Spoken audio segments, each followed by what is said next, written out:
Hi everyone, you're listening to Scaling Dev Tools. I'm joined today by Dennis from Unblocked. Hi, thanks so much for having me. Great to catch up in person. Yeah, so it's the second time that you've been on, but yeah, this time we have a grand piano in our background. We're looking for a place to sit, and we can only find one beside a grand piano. That's not too bad. So we're at LeadDev, so I should thank you, LeadDev, for having me, allowing me to do this. How have you been finding the conference so far? It's phenomenal. I think it's one of my favorite conferences this year for sure. We've been to a couple that I really enjoyed, but the level of talks, the organization of the event, the people, it's fantastic. I think it's just it's definitely a highlight. And with the only addition next time that you're going to bolt on some surfing, hopefully. Yes, we were chatting about surfing. I'd love to maybe add a day on either end of the trip to see if I can get some surfing in the UK for sure. Would love that. Which is very good. Everyone listening should go surf in the UK. For sure. Bring your wetsuit. For your wetsuit. Bring a thick one. Yeah. So could you tell us, I know you've been on kind of a journey since we last spoke. Could you tell us a bit about Unblocked and what you're working on? Yeah, I mean, it's been a crazy, I don't know, probably 6 to 8 months, 10 months or so. Unblocked originally started as a platform. Well, let's take a step even way further back. Up until 6 to 8 months ago, people were the beings that actually went and wrote code, right? And so in order for them to be able to write code in their business and their organizations, they needed a bunch of context. And so Unblocked has always been this context layer that had interfaces where people could ask questions and get answers. 8 months ago, 6 months ago, thereabouts, towards the end of late last year, I would say, we saw that it was increasingly these agentic workflows that were becoming quite popular. And it was increasingly agents writing code instead of people. And so people were helping that process, but agents needed the same level of context that people had and didn't have it available to them. And so we've been focusing on making agents just far, far better with servicing that context layer and making it available to them. So what we're seeing is agents are getting their jobs, their tasks done between 40 to 60% faster with Unblocked. And we're seeing significant token savings, anywhere between 30 to 50% less token usage for a given task. So that's a little bit what we've been thinking about. Okay. And like with, I guess context is like a big topic. Yeah. And yeah. What are the parts that are like, are there any interesting things that you've like discovered about like what really matters in terms of context? Or? For sure. I mean, I like this expression when it's old is new again, right? So if you think about your first day at a company, you had no idea how the code base worked or why it worked the way it did or how decisions get made or any of that information, right? And so in some capacity, you had to build all this context as a consequence of digging through information or interrupting your coworkers, opening pull requests, getting feedback on your code, participating in postmortems for outages hopefully you didn't cause, but maybe you did, right? These are all the lessons and the context that you built as a consequence. And so over time, you've gotten to be really good at your job because you have all that context, right? So all of that information is what is missing when an agent gets spawned in a terminal, right? Every time you spin a new agent up, it's like you on day one at that company. Yeah. It has no idea about how these things work. And so what it does is struggle, right? It does a bunch of unnecessary tool calling or grepping through the source code. It has a whole bunch of limitations in the way that it's trying to get the information it needs in order to get its job done, right? So we've been like, that's kind of the mental model that I think about, which is like, you open a new Claude Code terminal. What does it know about your organization? Nothing. It has to learn it all again, right? And so like, we see people go through these phases of like, spoon feeding it context to get them up to speed, basically. Yeah. And I guess like the challenge that I saw working with context was like, we would trying to decide like what, because we were building something that like used context and it had to know about their business and stuff like that. It would be like, so things would kind of contradict each other sometimes, and like it was like trying to do like help keep memory of like, okay, this thing happened, but maybe that information becomes out of date, and like so do you keep it around, but then you decide in like which things are still relevant, and like how these kind of things are It's been super interesting over the last probably year or so, seeing how organizations adopt AI, agentic coding specifically, AI for their agentic coding scenarios. What we've found is basically there's kind of a maturity model, right? Because different organizations do it at different rates, and even within the organizations, different people do it at different rates.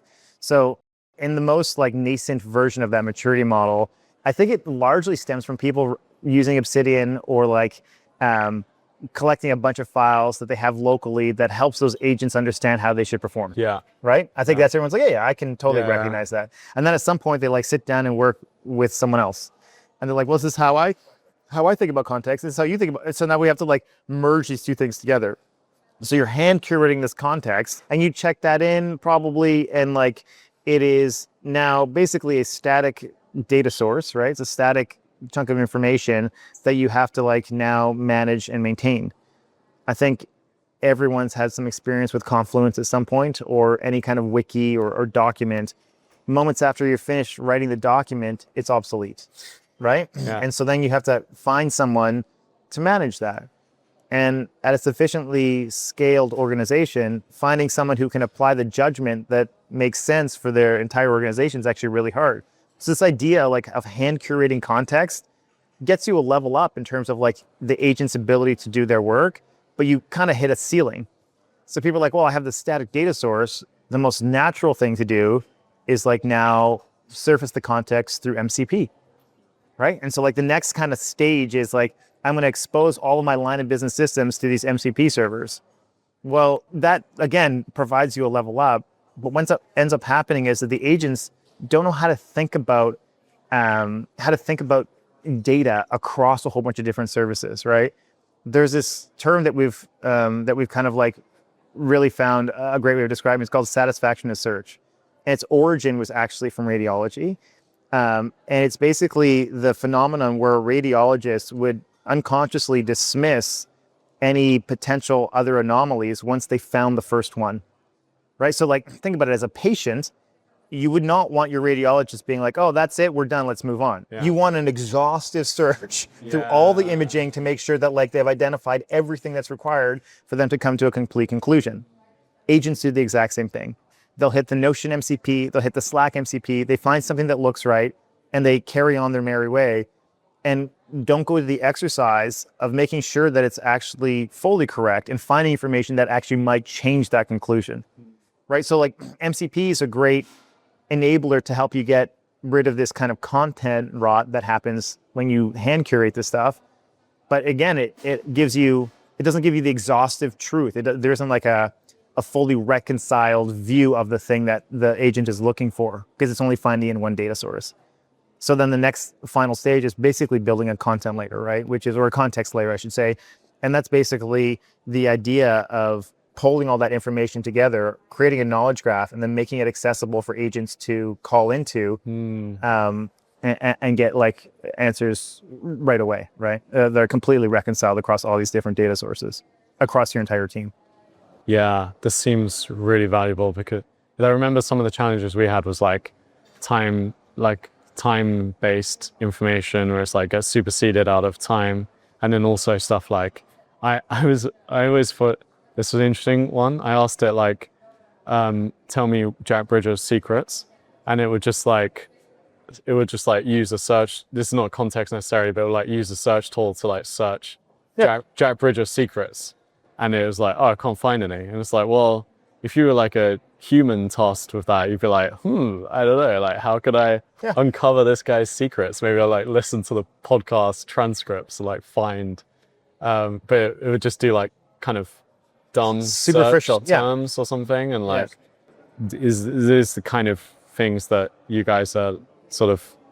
The agents are like phenomenal at writing code, right? But they don't understand necessarily a lot of the intent behind the code that they write. And so it's often misconstrued, right? So, I think of them as like expert strangers, right? This other kind of mental model that I have is, imagine you have two people who have 10 years of experience. One of them has been at your company for 10 years. The other person is new to the company. If you ask both of them to fix a bug or implement a feature or make some architectural decision, who do you think is going to be better at it? Why do you think that's the case? I mean, they have the same skill set, right? But it's the one with the context, right? Intelligence is not the gap. It's context that's missing. So that's the thing that we've been kind of like working on and making available to both people and increasingly their tools to write this code. So the wins are, very, very quantifiable.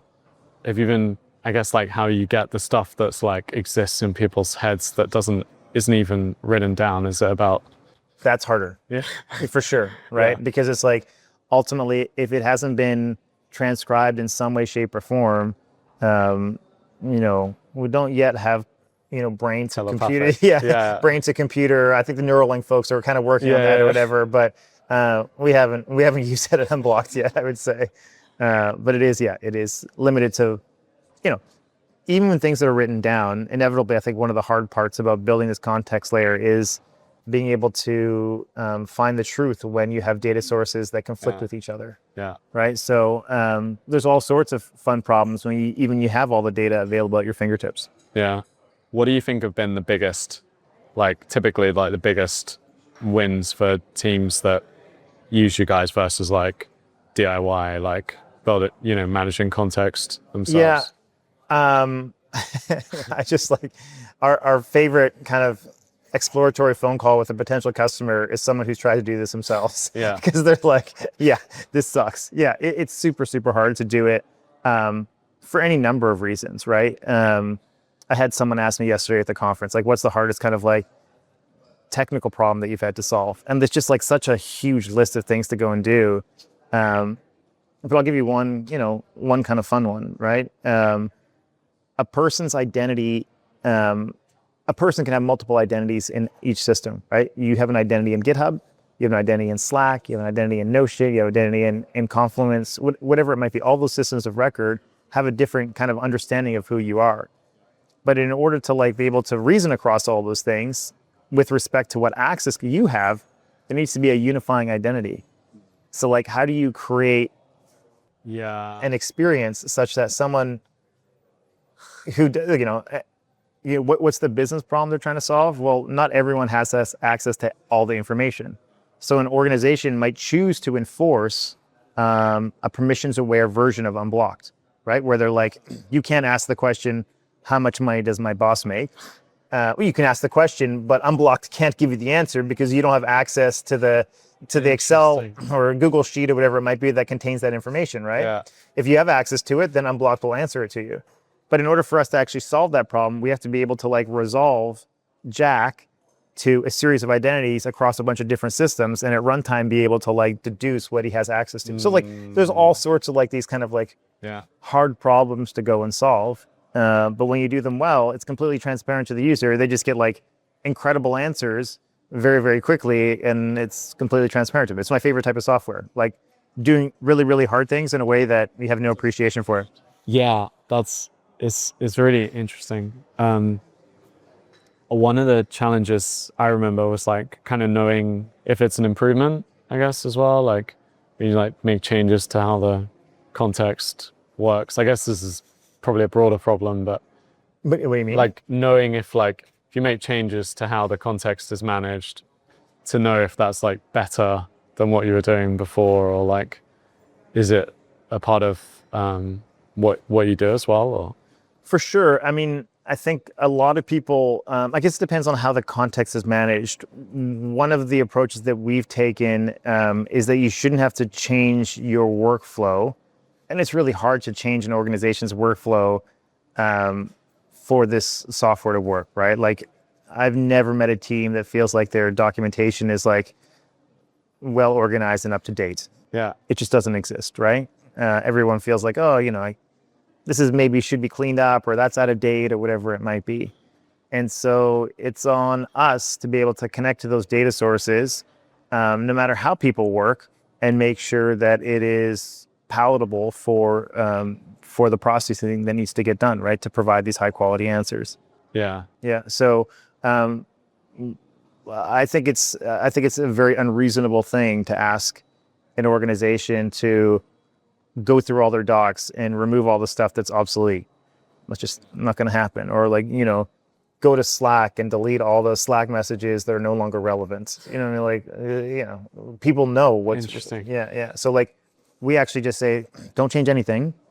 We will connect those different data sources. We will clean and enrich the data completely transparently. So when we build this knowledge graph for the organization, it's literally up level the quality of the information or the tribal knowledge that exists in the company.